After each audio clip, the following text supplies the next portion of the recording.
नमस्कार शेतकरी मित्रांनो, गुप्ता डेअरी फार्म या युट्यूब चॅनल मध्ये सर्वांचं स्वागत। तर चला, बरेचसे शेतकरी विचारतात मला की खरोखर हा दूध धंदा तुम्हाला परवडतो का।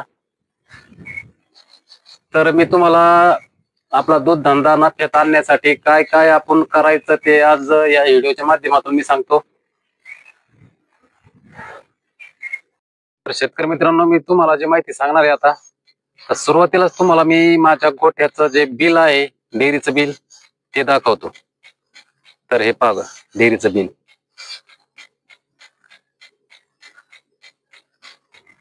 तर शेतकरी मित्रांनो, आपण सुरुवातीला हे समजून घेणं गरजेचं आहे खूप, की आपण दूध धंदा कसा चालू आहे आपला। तर आमच्या भागामध्ये बरेचसे असे गोठे पारंपरिक पद्धतीने चालू आहे। ब्रीडिंग वर काम नाही, त्यांना चारा व्यवस्थित नाही,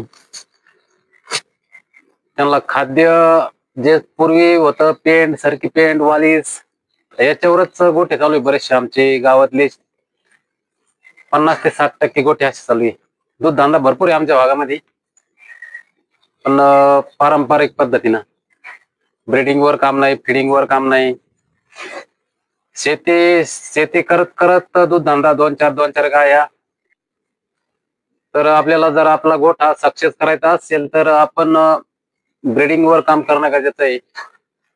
तर 10 गायी असतील तर 10 गायीमध्ये कमीत कमी 4-5 कालवडी चांगल्या टॉप क्वालिटीच्या झाल्या तरच आपला गोठा सक्सेस होणार आहे।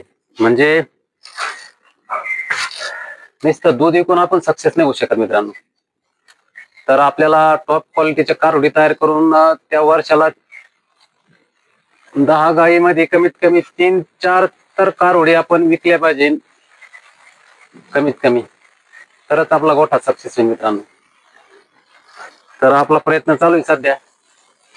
कमीत कमी गायीमध्ये जास्त दूध कसं काढायचं असा प्रयत्न आहे आपला येत्या काही दिवसामध्ये।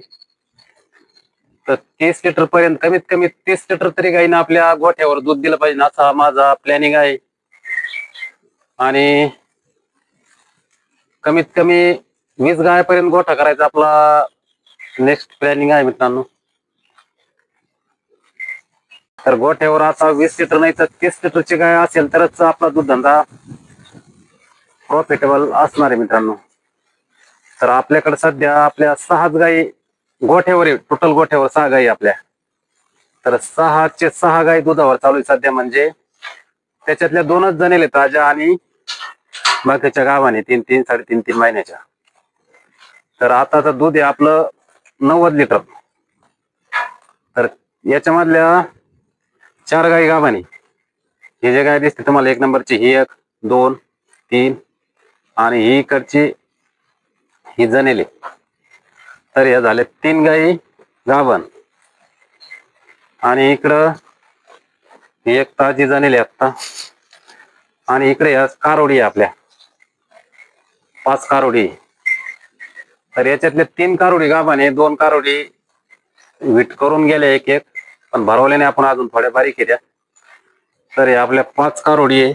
आणि त्या साईडला जी गाय दिसती ती 5वी गाय।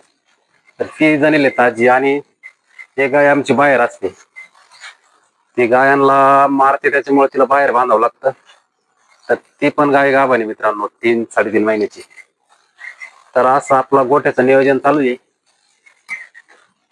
तर आमच्या भागामध्ये बरेचसे असे गोठे 30-30, 25-25, 30-30 गायी आणि दूध 100-150। तर असं न करता आपल्या गोठ्यामध्ये फक्त आता 6 गायी आहे, 6 मोठाले गायी आणि आता 5 कालवडी। तर सध्या आपलं 80-85च्या अशा आसपास दूध असतं आपलं। तर सध्या आपल्या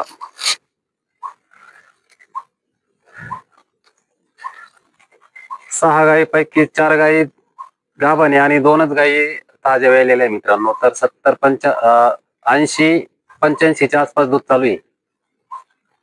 तर असा जर धंदा केला तरच परवडेल मित्रांनो। तर अजून आपल्याला याच्यात सुधारणा करावं लागणार आहे, तरच आपला दूध धंदा हा सक्सेस होऊ शकतो। चाऱ्यामध्ये जर तुम्ही म्हणाल तर चारा आपला अर्धा एकर घास आहे, 10 गुंठे ऊस आणि अर्धा पाऊण एकर कडूळ केलंय आपण आणि अर्धा एकर नेपियर आहे.